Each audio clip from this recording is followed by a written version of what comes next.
Hello সবাইকে, good morning. আজকে আবারও একটি নতুন দিন শুরু করছি তোমাদেরকে সঙ্গে নিয়ে। আশা করছি তোমরা সকলে খুব ভালো আছো আর আমরাও বেশ ভালো আছি। আজকে বারটা ছিল মঙ্গলবার, আর প্রত্যেক দিনের মতো এখন ফ্রেশ হয়ে চলে এলাম রান্নাঘরে, রান্নাবান্না শুরু করব। তো সকালবেলা উঠেই আমার এই কাজটা সবথেকে বেশি প্রায়োরিটি পাই। কারণ কি, অন্যান্য কাজগুলো আমি পরে করে নিতে পারলেও এই কাজটা যদি একটু পরে করি তাহলে কিন্তু কিছুতেই হবে না। হাজব্যান্ডকে তো ওই যে টাইমের মধ্যে খাবার দিতে হয়, তার মধ্যে আবার ছেলের স্কুল থাকে।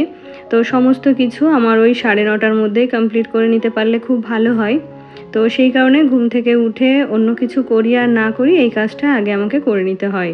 তো সকালবেলা যতটুকু কাজ না করলেই নয় ততটুকু তো করে নিয়েছি, বাসি ঘরটা ঝাড় দিয়েছি আর নিজে ফ্রেশ হয়েছি, ব্যাস এতটুকুই। তো এখন রান্নাবান্না শুরু করব। আর তোমরা তো সকলে জানোই যে সকালবেলা আমাদের বাড়িতে 3 বেলাই ভাত হয়। তো সকালের খাবারের জন্য এই যে ভাত ডাল সব বসিয়ে দিলাম।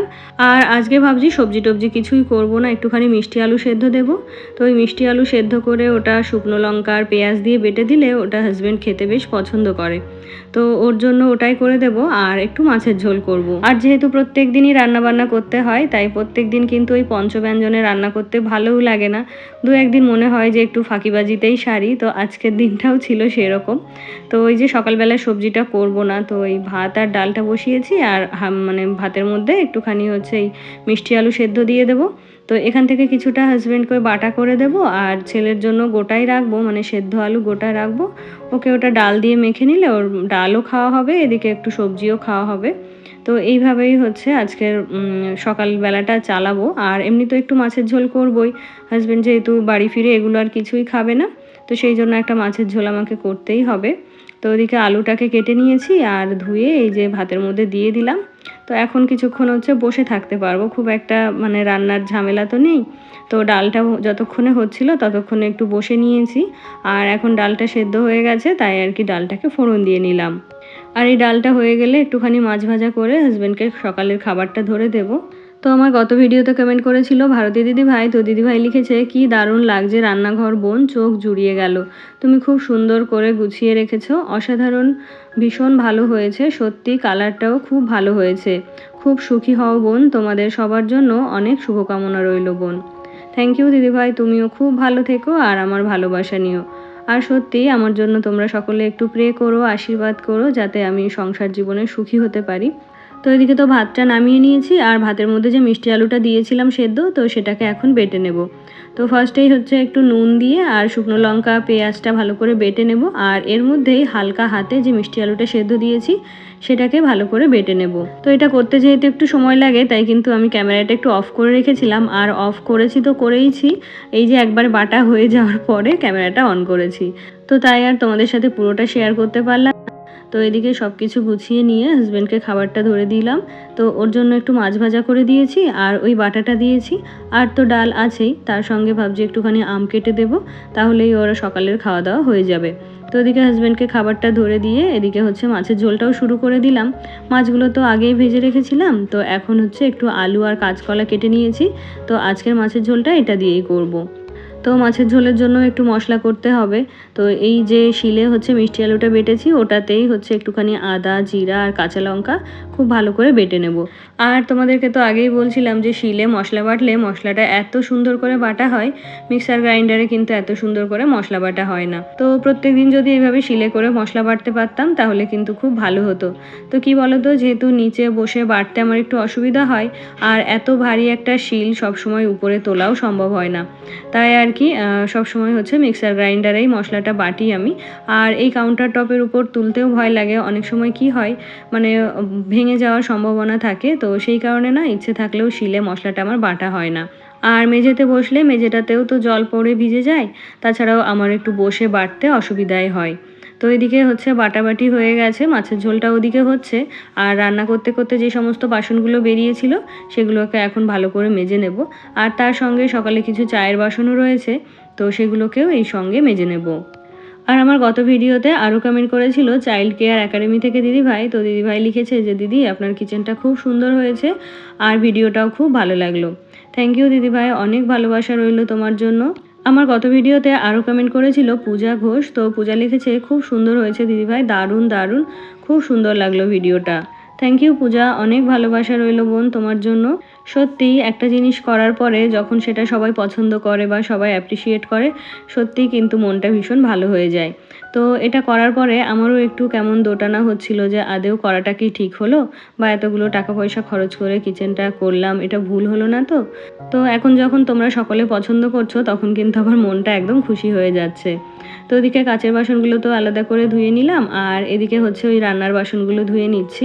আর তারপরে আমার গত ভিডিওতে আরও কমেন্ট করেছিল বিতিকা সরকার দিদিভাই, তো দিদিভাই লিখেছে যে চলে এলাম কমেন্ট করতে মিষ্টি বনু, কদিন ধরে এত বিজি ছিলাম যে তোমার ভিডিও রোজ দেখি বাট কমেন্ট করতে পারছিলাম না।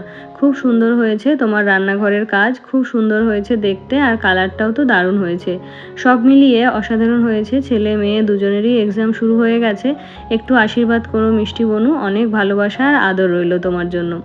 থ্যাংক ইউ দিদিভাই, অনেক ভালোবাসা রইল তোমার জন্য, আর তোমার ছেলে মেয়েদের পরীক্ষার জন্য অনেক শুভেচ্ছা রইল। ওরা যেন পরীক্ষাগুলো খুব ভালোভাবে দিতে পারে আর ভালো রেজাল্ট করতে পারে, এটাই চাইবো। আর সত্যিই তো বাচ্চাদের পরীক্ষা থাকলে মায়েদের যে কতটা প্রেশারের মধ্যে হয় সেটা আমরা শুধুমাত্র যারা মা হয়েছি তারাই কিন্তু খুব ভালো বুঝতে পারি। তো এখন তুমি ওদেরকে সময় দাও, ওদের পরীক্ষা কমপ্লিট হয়ে যাক, তুমি সব কিছু গুছিয়ে ওঠো, তারপরেই তুমি ভিডিও দেখো। খুব ভালো থেকো দিদিভাই, ভালোবাসা রইল তোমাদের সকলের জন্য। তো ওদিকে রান্নার বাসনগুলো মেজে নিয়েছি, এদিকে রান্নাঘরও পরিষ্কার হয়ে গেল। আর আজকে ভাবছি রান্নাঘরে যে সমস্ত স্কচ ব্রাইটগুলো আছে বা এই মোছার যে ওয়াইপারগুলো আছে সেগুলো আজকে গরম জলে একটুখানি ফুটিয়ে তারপরে হচ্ছে একটু কেচে দেবো। অনেক দিন ধরেই তো ব্যবহার করছি, তো ওগুলো বেশ নোংরা হয়ে গেছে, আর এই ওয়াইপারটাও জানো তো শুকিয়ে গেলে একদম শক্ত হয়ে যায়। তো প্রত্যেক দিন হচ্ছে হালকা হাতে ধুয়ে দিই একটু হ্যান্ড ওয়াশ দিয়ে বা একটু লিকুইড সোপ দিয়ে, তবে ওই গরম জলে না ফোটালে না ভালো করে ওটা পরিষ্কার হতে চায় না। আর তারপরে তোমাদের সাথে দেখা হচ্ছে সন্ধ্যাবেলাতে। তো ছেলেকে ওর টিফিনটা দিয়ে দিয়েছি, আর এদিকে আজকে আমার জন্য একটু চা করে নিচ্ছি। তো এই যে চাটা তো আমার জন্য করছি, তবে খাবে কিন্তু এটা ছেলেই। তো ও বাড়িতে থাকলে না চাটা কখনোই আমাকে একটু তৃপ্তি করে খেতে দেয় না। আর জানো তো আজকে দুপুরবেলা কোনো ঘরের কাজই আমার করা হয়নি। ওই একটু মানে শরীরটা ভালো লাগছিল না, তাই আর কি শুয়ে পড়েছিলাম। তো এখন খাওয়া দাওয়া করে নিয়ে তারপরে ভাবছি কি ঘরের কাজগুলোকে একটু গুছিয়ে নেব। সকালবেলা অন্যান্য কাজ থাকবে, তো এই কাজগুলো করার একদমই সময় পাবো না। আরও ওই যে একটা ঘরের বেডশিট চেঞ্জ করে দিয়েছি, তো দুদিন হলো ওই খাটটা ওইভাবে ফাঁকাই রয়েছে। তো ওই ঘরের বেডশিটটাও এখনও বিছানো হয়নি। তো ভাবছি রাতের খাওয়া দাওয়া কমপ্লিট করে এই রান্নাঘরের সমস্ত কাজ গুছিয়ে নিয়ে ওই ঘরটাতে একটা বেডশিট পেতে দেবো। আর কি জানো তো ওই ঘরটা যেহেতু মানে সারাদিনে প্রচণ্ড গরম থাকে, তাই দিনের বেলা কিন্তু ওই ঘরে কোনো কাজই আমার করতে ইচ্ছে করে না।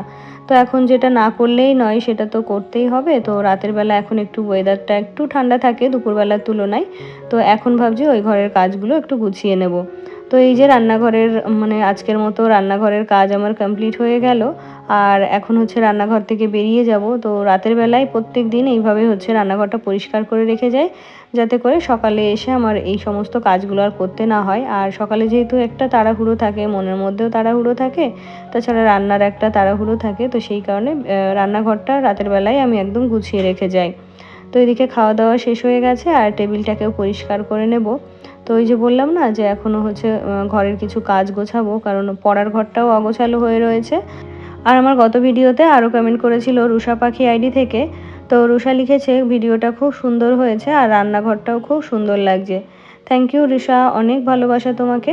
তো এদিকে দেখো টেবিলটাও পরিষ্কার হয়ে গেল। আর ওই যে বলছিলাম না যে আজকে দুপুরবেলা কোনো কাজেই হাত দিইনি, তো কিছু আমও রাখা হয়েছিল জানো তো দুপুরবেলাতে। তো সেখান থেকে আজকে ওই রাতে খাওয়ার সময় একটা আম কেটে নিয়েছি, আর বাকিগুলো এই ব্যাগের মধ্যেই রাখা ছিল, তো এগুলোকে এখন গুছিয়ে রাখবো।